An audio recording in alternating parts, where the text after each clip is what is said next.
Welcome to TAP ICE Institute of Central Exams SSC CHSL 2025 English mock test series வந்து நம்ம பார்த்துட்டு இருக்கோம். இன்னைக்கு டே 9. இன்னைக்கு நம்ம ஒரு 25 questions டிஸ்கஸ் பண்ண போறோம். First question பாருங்க. Choose the correct meaning of the underlined word in the given sentence.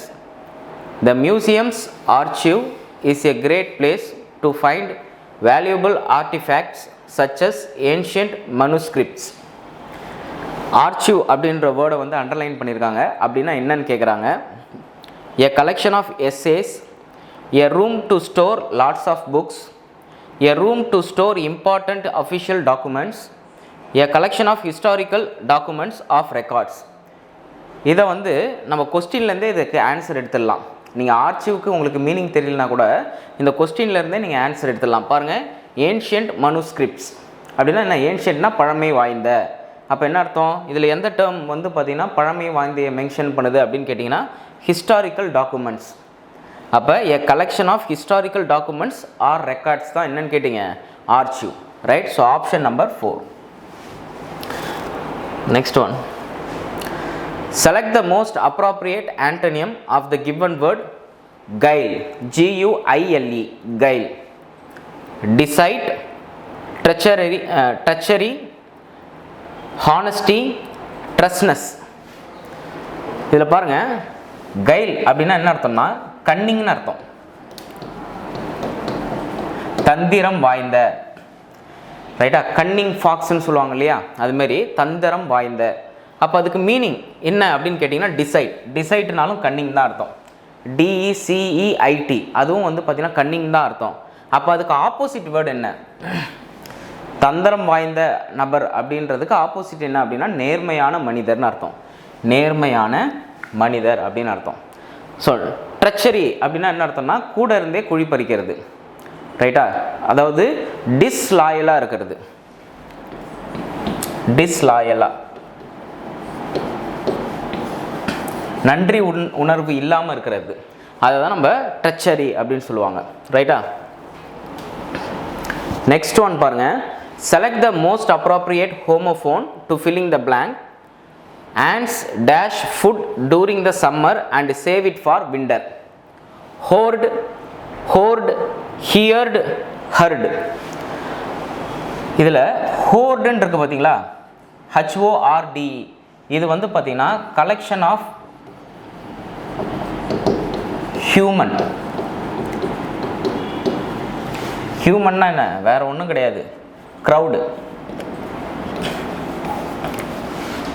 ஒரு நாய்ஸான கூட்டம், அதாவது சத்தம் போட்டுக்கிட்டே இருக்கிற கூட்டம். ரசிகர்கள் பட்டாளம்னு கேள்விப்பட்டிருக்கீங்க இல்லையா? ரசிகர்கள் கூட்டம். அந்த ரசிகர்களுடைய கூட்டம்ன்றது என்னது? மனிதர்களுடைய கலெக்ஷன். அதுக்கு என்ன பேர் அப்படின்னு கேட்டிங்கன்னா ஹோர்டுன்னு பேர். HOARD. HOARDனா என்ன அப்படின்னு கேட்டிங்கன்னா ஏதாவது ஒரு பொருட்களை ஸ்டோரேஜ் சேமித்து வைக்கிறது. அப்போ இந்த இடத்துல பாருங்கள், எறும்புக்கள் வந்து உணவை வந்து சேகரித்து வைக்குது அப்படின்னு சொல்கிறாங்க.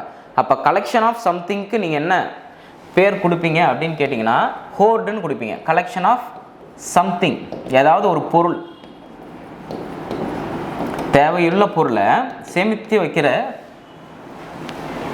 வைக்கிறதுக்கு பேர் தான் HOARD. Next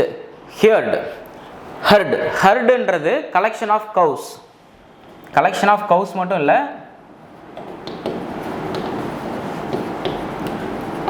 right? ஷீப், ஆடு. அதுக்கப்புறம் வந்து பார்த்தீங்கன்னா எலிஃபண்ட், டீர். இது எல்லாத்தோடைய கூட்டத்துக்கும் நம்ம ஹெர்டுன்னு சொல்லுவோம். அதாவது மாட்டு மந்தை, ஆட்டு கூட்டம், ஆட்டு மந்தை, எலிஃபண்ட் யானை கூட்டம். அதுக்கப்புறம் வந்து பார்த்திங்கன்னா மான் கூட்டம். இது எல்லாத்துக்கும் அந்த கூட்டத்துக்கு என்ன பேருனா ஹெர்டுன்னு பேர். அப்போ நம்மளுக்கு என்ன ஆன்சர்? ஃபுட்டை சேமித்து வைக்கிறதுனால ஹோர்டு, HOARD தான் நீங்கள் பயன்படுத்தணும். இது வந்து பார்த்திங்கன்னா ஹியரோடைய பாஸ்ட் டென்ஸ், கேட்கறது. ஹியர்டுனா கேட்கறது. நெக்ஸ்ட் ஒன் பாருங்கள்.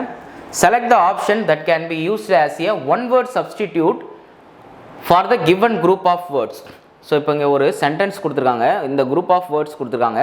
இதுக்கு ஆப்டான ஒரு மீனிங்கை இங்கே கீழே இருந்து சூஸ் பண்ணுங்கள் அப்படின்னு சொல்லியிருக்காங்க. One who studies the evolution of mankind. மனித பரிணாமத்தை பற்றி படிக்கிறதுக்கு என்ன பேர், அதை படிக்கிறவங்களுக்கு என்ன பேர் அப்படின்னு கேட்குறாங்க. அனார்ச்சிஸ்ட், அமெச்சூர், ஆந்த்ரோபாலஜிஸ்ட், ஆண்டகனிஸ்ட். அனார்ச்சிஸ்ட் அப்படின்னா என்ன அர்த்தம்னு கேட்டிங்கன்னா, கவர்மெண்ட் இல்லாத ஆப்சன்ஸ் ஆஃப் கவர்மெண்ட், ரூல் இல்லாத வாழ்கிற மக்கள், யாருமே கட்டுப்படுத்தாமல் தாம் போக்கில் வாழ்கிற அந்த மனிதர்கள், அந்த இதுவும் தான் அனார்ச்சிஸ்ட் அப்படின்னு சொல்லுவாங்க. ஆப்சன்ஸ் ஆஃப் கவர்மெண்ட் அப்படின்னு சொல்லுவாங்க. அமெச்சூர்னால் என்ன அர்த்தம் அப்படின்னு கேட்டிங்கன்னா, வாலண்டியர், காசு இல்லாமல் விருப்பப்பட்டு ஒரு இடத்துல வேலை செய்கிறது, காசு இல்லாமல் ஒரு இடத்துல விருப்பப்பட்டு வேலை செய்கிறது தான் அமெச்சூர். ஆந்த்ரோபாலஜிஸ்ட் அப்படின்றது சோஷியல் கல்ச்சர், மனித குலத்தை பற்றி படிக்கிறது. ஸோ அப்போ இங்கே என்ன சொல்லியிருக்காங்க, எவல்யூஷன் ஆஃப் மேன்கைண்ட். ஸோ அதுக்கு என்ன ஆன்சர்னு கேட்டிங்கன்னா ஆந்த்ரோபாலஜிஸ்ட். அப்போ ஆண்டகனிஸ்ட் அப்படின்னா என்ன அர்த்தம்னா, ப்ரோட்டோகனிஸ்ட்னா ஹீரோ, ஆண்டகனிஸ்ட்னா வில்லன். ஸ்டோரியில் இருக்கிற வில்லனுக்கு பேர் தான் ஆண்டகனிஸ்ட். நெக்ஸ்ட் ஒன் பாருங்க. The following sentence has been split into 4 segments. Identify the segment that contains a grammatical error. There were laid in the sun the entire morning till Sudarshan came. They were laid அப்படின்னு இருக்காங்க பாருங்க. சூரியனுக்கு கீழே இவங்க எல்லாமே வந்து பார்த்தீங்கன்னா இருக்காங்க, உட்காந்துட்டு இருக்காங்க அப்படின்றது தான் அவங்க மென்ஷன் பண்ணியிருக்காங்க. பட் என்ன தப்பு அப்படின்னு கேட்டிங்கன்னா, கிராமட்டிக்கல் எரர் இருக்கு. தே அப்படின்றவங்க தான் சப்ஜெக்ட், இவங்க தான் வந்து பார்த்தீங்கன்னா உட்காடுறாங்க, சூரியனுக்கு கீழே இவங்க தான் இருக்காங்க. வேர் லைடு, இந்த லைடுன்றது வெர்போடைய தேர்ட் ஃபார்ம், அதனால் இது வந்து பார்த்தீங்கன்னா பேசிவ் வாய்ஸில் இருக்குது. ஆனால் என்ன வாய்ஸ் வரணும் அப்படின்னு கேட்டிங்கன்னா ஆக்டிவ் வாய்ஸ் வரணும். அப்போ ஆக்டிவ் வாய்ஸுக்கு வேருக்கு அப்புறம் நீங்கள் வெர்போடைய ஐஎன்ஜி ஃபார்ம் தான் பயன்படுத்தணும். அப்போ வேர் லைடுன்னு வரக்கூடாது, வேர் லையிங்னு வரணும். ரைட். அப்போ ஃபஸ்ட்டு வந்து பார்த்தீங்கன்னா சப்ஜெக்டிவ் ப்ரொனவுன். இன்னொரு கீ அப்படின்னு பார்த்தீங்கன்னா இது சப்ஜெக்டிவ் ப்ரொனவுன். சப்ஜெக்டிவ் ப்ரொனவுன் வந்ததுன்னா அதுக்கு பக்கத்தில் நீங்கள் எப்பயுமே ஆக்டிவ் வாய்ஸ் தான் எழுதணும், அதாவது 12 டென்ஸ் ஃபார்ம் தான் எழுதணும், பேசிவ் வாய்ஸில் எழுதக்கூடாது. ஆப்ஜெக்டிவ் ப்ரொனவுன் மாதிரி எதனாவது ஒன்று வந்ததுன்னு வச்சுங்களேன். For example, they were laid in the sun அப்படின்னு இருக்குன்னு பார்த்தீங்களா, இப்போ நான் தான் தப்பாக சொல்லிட்டேன். தே were laid in the sun அப்படின்னு இருக்கு இல்லையா, இந்த தேன்றது சப்ஜெக்ட்டு. ஸோ சப்ஜெக்ட்டுக்கு யூஸ் பண்ணுற சப்ஜெக்டிவ் ப்ரொனவுன் போட்டிருக்காங்க. ஸோ அதனால் நீங்கள் என்ன பண்ணணும் அப்படின்னு கேட்டிங்கன்னா, இந்த இடத்துல வேர் ப்ளஸ் வெர்போடைய ஐஎன்ஜி ஃபார்ம் தான் பயன்படுத்தணும், ஆக்டிவ் வாய்ஸில் தான் போடணும். ரைட். நெக்ஸ்ட் ஒன் பாருங்கள். Select the correct spelling of the underlined word in the given sentence. The feeling of weightlessness while sky diving is known to exhilarate அப்படின்னு கொடுத்துருக்காங்க. Mistake இருக்கா அப்படின்னு பார்க்கணும். Many people, exhilarate many people. Spelling error, இந்த வார்த்தையில் spelling error இருக்கா அப்படின்னு கேட்குறாங்க. ஸோ இங்கே பாருங்கள், எக்ஸிலரேட் அது ஒன்றும் கிடையாது, thrill. The feeling of weightlessness while sky diving is known to exhilarate many பீப்புள்னா என்ன, உங்களுக்கு ஸ்கை டைவிங்னா என்ன, மேலேருந்து கீழே குதிக்கிறது. ரைட். அப்போ அந்த மாதிரி ஸ்கை டைவிங் பண்ணும்போது அவங்களுக்கு என்ன வரும், ஒரு த்ரில்லு கிடைக்கும் இல்லையா, அந்த த்ரில்லுக்கு பேர் தான் என்னது, எக்ஸிலரேட். அப்போ அதுக்கு ஸ்பெல்லிங் என்ன அப்படின்னு கேட்டிங்கன்னா EXHILARATE. So option number 4. அப்படின்னா என்ன அர்த்தம், த்ரில்லுன்னு அர்த்தம்.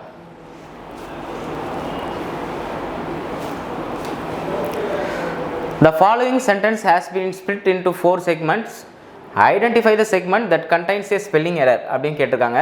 The famous author clearly mentioned all the names of his friends in the acknowledgements of the book. இதில் என்ன எரர் இருக்குது அப்படின்னு பாருங்கள். ஸோ அக்னாலேஜ்மெண்ட்டுக்கு என்ன spelling,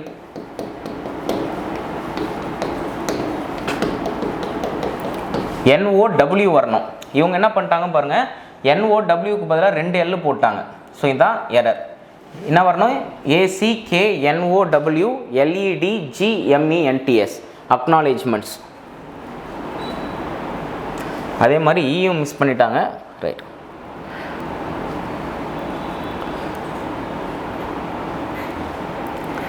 Next one, select the most appropriate idiom for the underlined segment in the following sentence.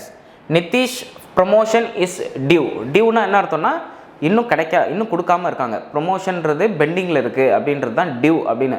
இப்போ நம்ம ஏதாவது ஒரு பணம் கட்டாமல் இருந்தோம்னா அது டியூவில் இருக்குன்னு சொல்லுவாங்க இல்லையா, அதுமாரி தான் அவருடைய ப்ரொமோஷன் வந்து பெண்டிங்கில் இருக்குது. On the cards not worth his salt with due respect done to death. இப்போ இது எல்லாமே ப்ரொஃபஷனல் இடியம்ஸ் தான். ஆன் த கார்ட்ஸ்னால் வந்து பெண்டிங்கில் இருக்குதுன்னு அர்த்தம். அதாவது இன் ஃப்யூச்சரில் அது நடக்க போகுது. வில் ஹேப்பன் ஃப்யூச்சரில் நடக்கும் அப்படின்றது தான் on the cards. Not worth his சால்ட்னா என்ன அர்த்தம் அப்படின்னு கேட்டிங்கன்னா அவருடைய திறமைக்கு ஏற்ற ஊதியம் இல்லை அப்படின்றது தான். ரைட்டா? நாட் ஒர்த் ஹிஸ் சால்ட்னா அவருடைய திறமைக்கு ஏற்ற ஊதியம் இல்லை அப்படின்றது தான். வித் டியூ ரெஸ்பெக்ட் அப்படின்னா என்ன அர்த்தம்? மரியாதையோட ஒரு விஷயத்தை வந்து நம்ம கிரிட்டிசைஸ் பண்ணுறது, கிண்டல் பண்ணுறது. கிரிட்டிசைஸ் ரொம்ப சாஃப்டாக கிரிட்டிசைஸ் பண்ணுறது. டன் டு டெத்துனா என்ன அர்த்தம்? அவனை சாவர அளவுக்கு நம்ம யூஸ் பண்ணியாச்சு, எக்ஸ்ப்ளாய்டேஷன் பண்ணியாச்சு, அதுதான் டன் டு டெத்து. அப்போ இந்த இடத்துல என்ன வரணும் அப்படின்னு கேட்டிங்கன்னா நிதிஷ் ப்ரமோஷன் இஸ் டியூ அப்படின்னா நீங்கள் என்ன எடுக்கணும்? ஆன் த கார்ட்ஸ் தான் நீங்கள் எடுக்கணும். Select the most appropriate option to filling the blank. The dash of the company's CEO was widely praised for his innovative leadership. Rain, R-E-I-N, R-A-Y-N-E, R-A-I-N, R-E-I-G-N. Right. So இந்த இடத்துல பாருங்கள், ரெயின்னா தெரியும் உங்களுக்கு, மழை. ஆர்இஐஜிஎன் அப்படின்னா என்ன அர்த்தம்னா ஆட்சி காலம்.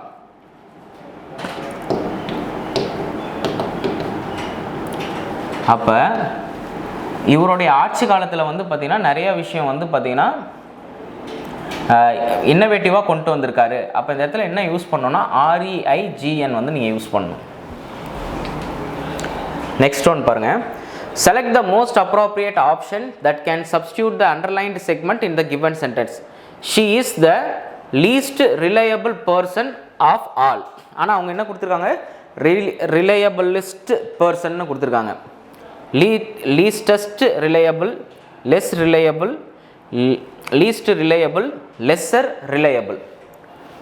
முதல்ல தி வந்தாலே சூப்பர்லேட்டிவ் டிகிரியில் இருக்குன்னு அர்த்தம். தி வந்தாலே சூப்பர்லேட்டிவ் டிகிரியில் இருக்குன்னு அர்த்தம். ஆஃப் ஆல் அப்படின்னு வந்தாலும் சூப்பர்லேட்டிவ் டிகிரியில் தான் இருக்குன்னு அர்த்தம். அப்போ ஃபஸ்ட்டு என்ன வந்துடணும்னு கேட்டிங்கன்னா தி வந்துடணும்.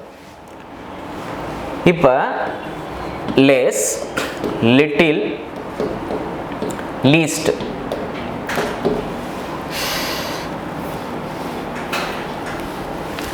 Little, less, least. லிட்டில்ன்றது பாசிட்டிவ் டிகிரி, லெஸ் வந்து கம்பேரிட்டிவ் டிகிரி, லீஸ்ட் வந்து சூப்பர்லேட்டிவ் டிகிரி. லெஸ்ன்றது கம்பேரிட்டிவ் டிகிரி. அப்போ இங்கே சூப்பர்லேட்டிவ் டிகிரி தானே வரணும். லெஸ்ஸை எடுத்துருங்க, லெஸ்ஸரும் எடுத்துருங்க. லீஸ்டஸ்ட்ன்ற டேர்மே கிடையாது, ஏன்னா லீஸ்ட்ன்றதே சூப்பர்லேட்டிவ் டிகிரி. அப்போ லீஸ்ட்டை எடுத்துருங்க. அப்போ என்ன answer? Third one, least reliable. எப்பயுமே ஒரு சூப்பர்லேட்டிவ் டிகிரிக்கு பக்கத்தில் இன்னொரு சூப்பர்லேட்டிவ் டிகிரி வரக்கூடாது. அப்போ இந்த இடத்துல ரிலையபிளிஸ்ட் அப்படின்றது சூப்பர்லேட்டிவ் டிகிரி. அது மட்டும் ரிலையபிளிஸ்ட்னு ஒரு வார்த்தையே கிடையாது, ஏன்னா இது வந்து பார்த்திங்கன்னா மோர் தென் ஒன் சிலபிள். அதனால் லீஸ்ட் ரிலையபிள் அப்படின்றது தான் பயன்படுத்தணும். லீஸ்ட்டு ரிலையபிள் அப்படின்றது தான் பயன்படுத்தணும். அதான் ஆன்சரும் கூட. Select the most appropriate option that can substitute the underlined words in the given sentence. The young artist spent countless hours perfecting her craft, trying with various methods and mediums and honing her creative vision until she had produced a stunning collection of works that showcased her unique talent and perspective. Trying with various methods, இதுக்கு ஆப்டான ஃப்ரேஸை வந்து கீழே இருந்து எடுங்க அப்படின்னு சொல்லியிருக்காங்க. Exploring with different factors, experimenting with different techniques. பாருங்கள், countless hours, the young artist spent countless hours perfecting her craft, trying with various methods. So நிறைய methods, various மெத்தட்ஸை அவங்க ட்ரை பண்ணுறாங்க. ட்ரை பண்ணுறதுக்கு எக்ஸ்பிரிமெண்டிங் அப்படின்றது தான் நம்ம பயன்படுத்துவோம். ரைட்டா? ட்ரை பண்ணுறதுக்கு நம்ம எக்ஸ்பிரிமெண்டிங் தான் யூஸ் பண்ணுறோம். அதேமாரி மெத்தட்ஸுக்கு டெக்னிக்ஸ்ன்னு நம்ம பயன்படுத்துவோம். ரைட்? ஸோ ஆப்ஷன் வந்து பார்த்திங்கன்னா 2. நெக்ஸ்ட் ஒன் பாருங்கள். Select the most appropriate idiom for the underlined words in the given sentence.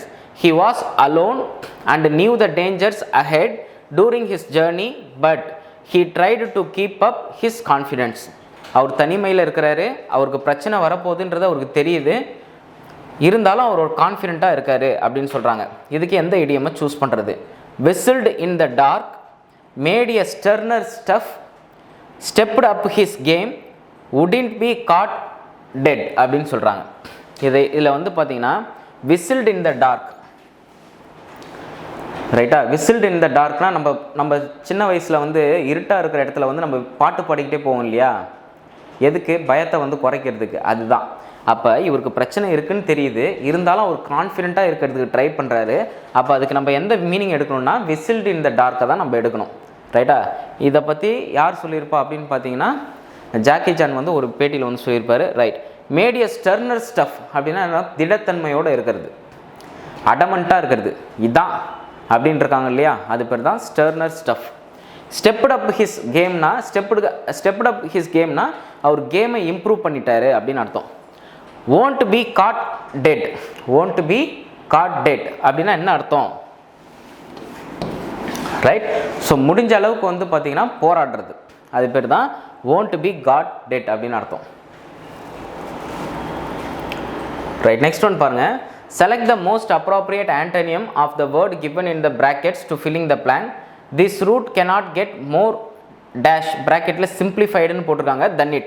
அவங்க என்ன கேட்குறாங்கன்னா சிம்பிளிஃபைடுக்கு ஆண்டனியம் கேட்குறாங்க. சிம்பிளிஃபைடுக்கு ஆண்டனியம் கேட்குறாங்க. Uniform, homogeneous, unvaried, convoluted. இந்த இடத்துல பாருங்கள், யூனிஃபார்ம்னாலும் சீரான, ஹோமோஜீனியஸ்னாலும் அதாவது ஒற்றுமையான அப்படின்னு அர்த்தம். ஹோமோஜீனியஸ்னால் ஒருங்கிணைந்த, அன்வேரிடுனா மாற்றங்கள் இல்லாத. அப்போ இது எல்லாமே ஆப்போசிட். இது வந்து பார்த்திங்கன்னா ஸ்ட்ரெயிட் மீனிங்கில் இருக்குது. சிம்பிளிஃபைடு இது எல்லாமே சேம் மீனிங், 3 ஆப்ஷனும் சேமாக இருக்குது. அப்போ கன்வல்யூட்டட் அப்படின்றது வந்து பார்த்திங்கன்னா கொஞ்சம் டிஃப்ரெண்ட் மீனிங்கில் இருக்குது. சிம்பிளிஃபைடு இல்லை, கன்வல்யூட்டட்னா காம்ப்ளெக்ஸ்னு அர்த்தம். சிம்பிளிஃபைடுக்கு ஆப்போசிட் என்ன? காம்ப்ளெக்ஸு. ஸோ ஆப்ஷன் வந்து பார்த்திங்கன்னா 2. Next one.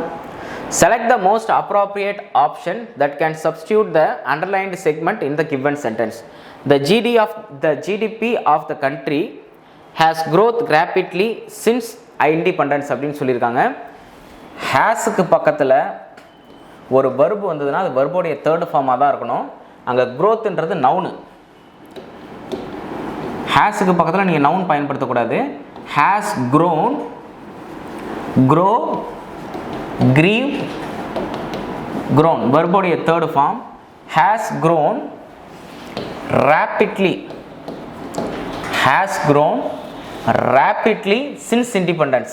ஸோ ரேப்பிட்லின்றது அட்வர்பு, அது வந்து வெர்புக்கு பின்னாடி வரதில் எந்த பிரச்சனையும் கிடையாது. க்ரோத் மட்டும் வரக்கூடாது, என்ன வரணும்? க்ரோன் வரணும். Has grown rapidly. The GDP இதுதான் இங்கே நவுனு. ஜிடிபின்றது சிங்குலரில் இருக்குது, அதனால் நம்ம ஹேஸ் பயன்படுத்துகிறோம். Next one. select the most appropriate antonym of the underlined word the given sentence. Everyone feels that he is pompous. POMPOUS அது ரிப்பீட்டடாக சினானியம்ஸில் வந்து கேட்டிருக்காங்க. பாம்பஸ்னால் என்னென்னு. But I know the underlying truth that he is a man of great understanding and love அப்படின்னு சொல்லியிருக்காங்க. பாம்பஸ் அப்படின்னா என்ன அர்த்தம்னா அரகண்ட், முரட்டுத்தனமான அர்த்தம். பாம்பஸ்னால் என்ன அர்த்தம்? முரட்டுத்தனமான அப்படின்னு அர்த்தம். அவங்களுக்கு என்ன கேட்டிருக்காங்க? ஆண்டனியம், ஆப்போசிட் கேட்டிருக்காங்க. மோடஸ்ட். மோடஸ்ட்னா மென்மையான, பணிவான அர்த்தம். Humble.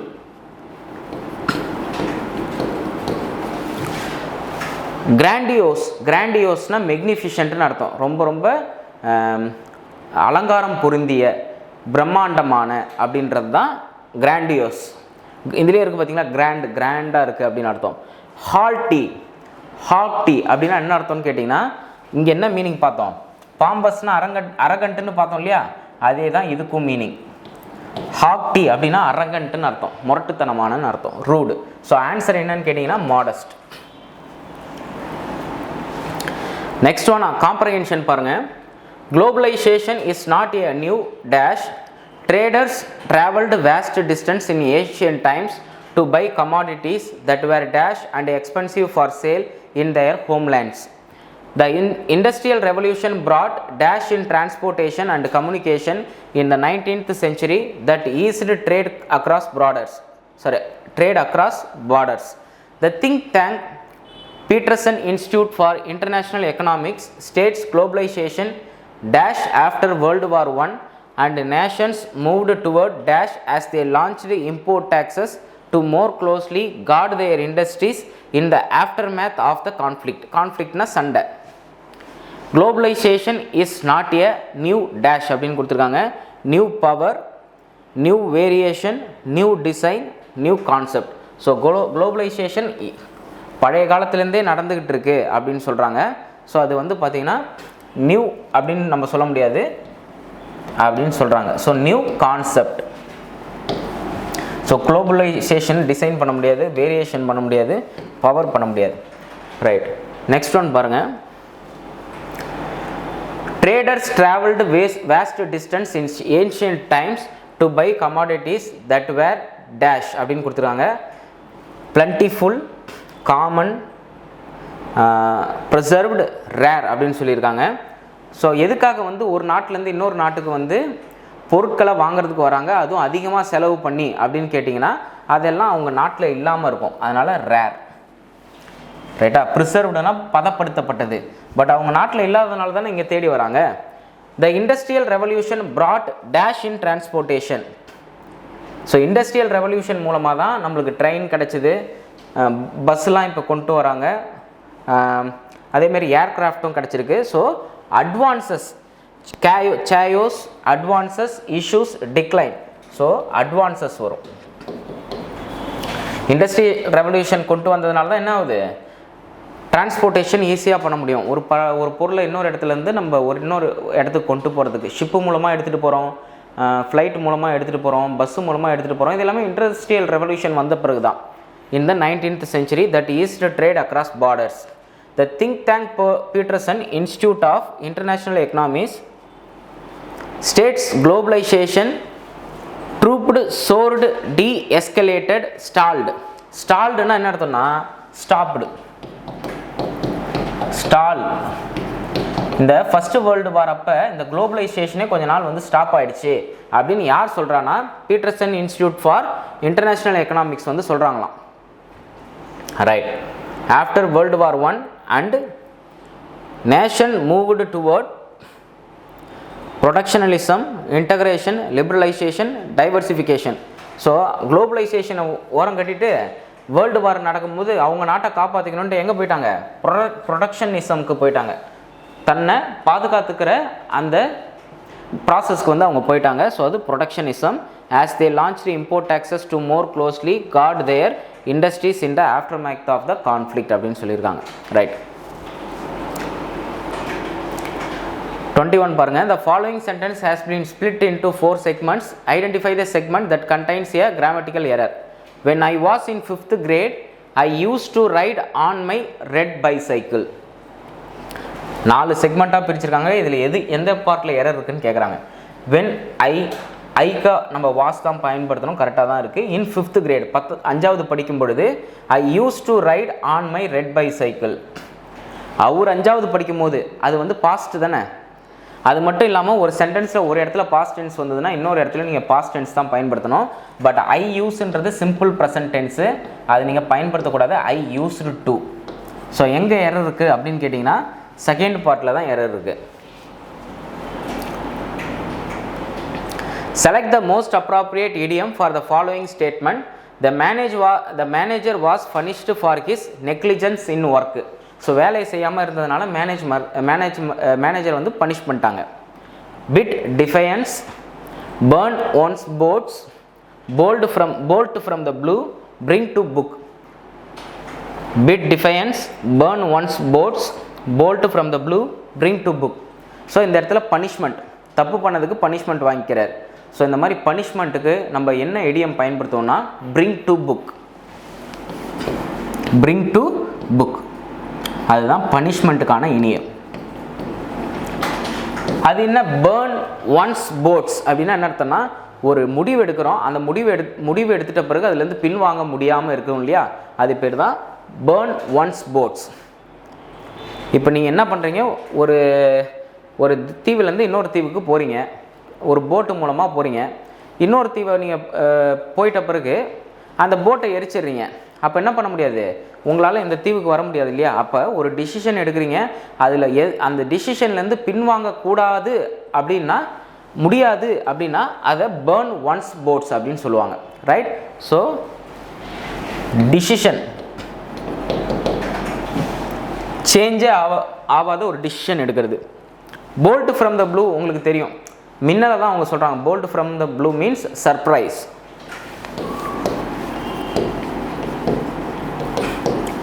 Right, next one. The following sentence has been divided into parts. One of them may contain an error. Select the part that contains the error from the given option. If you don't find any error, mark no error as your answer. So இந்த சென்டென்ஸில் எங்கேயாவது error இருக்கான்னு கேட்குறாங்க. A crocodile. So a followed by singular countable noun கரெக்டாக தான் இருக்குது. ஏன்னா crocodileன்றது காமன் நவுன். காமன் நவுனுக்கு முன்னாடி நம்ம ஏ யூஸ் பண்ணலாம். நெக்ஸ்ட் அது சிங்குலராக இருக்கிறதுனால வாஸ் ஸ்விம்மிங்னு கொடுத்துருக்காங்க. ஸோ அதுவும் பிரச்சனை கிடையாது. வாஸு சிங்குலர் கவுண்டபிள் நவுனுக்கு சிம்பிள் ப்ரெசன்ட் பாஸ்ட் கண்டினியூஸ் டென்ஸில் வாஸ் ப்ளஸ் வர்போடைய ஐஎன்ஜி ஃபார்ம் பயன்படுத்துவாங்க. இன்னிய ரிவர் கரெக்டாக இருக்குது. ஸோ சென்டென்ஸில் எந்த இடத்துலையுமே எரர் கிடையாது. So no error.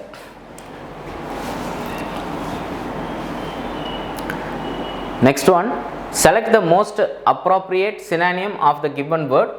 ரிப்பர்க்யூஷன், duplication, consequence, requisition, apprehension. First one, ரிப்பர்க்யூஷன்னா என்ன? ரிப்பர்க்யூஷன் அப்படின்னா என்ன அர்த்தம்னு கேட்டிங்கன்னா கான்சிக்வன்ஸ், விளைவு.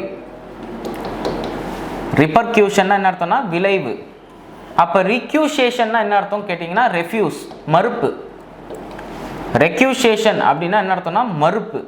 ஆப்ரிஹென்ஷன் அப்படின்னா ஃபியர், பயம். ரைட்டா? ரெஃப்யூஸ் மறுக்கிறது, பயம். ஆப்ரிஹென்ஷன்னா பயம். ஸோ லாஸ்ட் கொஸ்டின் பாருங்க.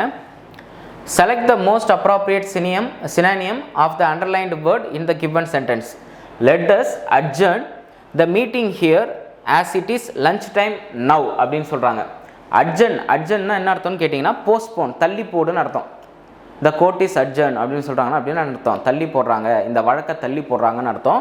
ஸோ நம்மளுக்கு சினானியம் தான் கேட்டிருக்காங்க. ஆன்சர் வந்து பார்த்தீங்கன்னா ஃபர்ஸ்ட் ஒன். நெக்ஸ்ட் ஒன் பாருங்கள், எக்ஸ்பெடிட். எக்ஸ்பெடிட் அப்படின்னா என்ன அர்த்தம் அப்படின்னு கேட்டிங்கன்னா ஃபாஸ்ட் அப் பண்ணுறது, வேகப்படுத்துதல். ஓகேவா? ஒரு விஷயத்தை வந்து வேகப்படுத்துறதுக்கு பேர் தான் என்னது? எக்ஸ்பீடைட் அப்படின்னு அர்த்தம், குவிக் பண்ணுறது. ரைட்? ஓகே, அவ்வளோதான். ஸோ இன்றைக்கி நம்ம 25 கொஸ்டின்ஸ் வந்து டிஸ்கஸ் பண்ணியிருக்கோம். இந்த செஷன் உங்களுக்கு யூஸ்ஃபுல்லாக இருக்கும்னு நினைக்கிறேன். தேங்க்யூ.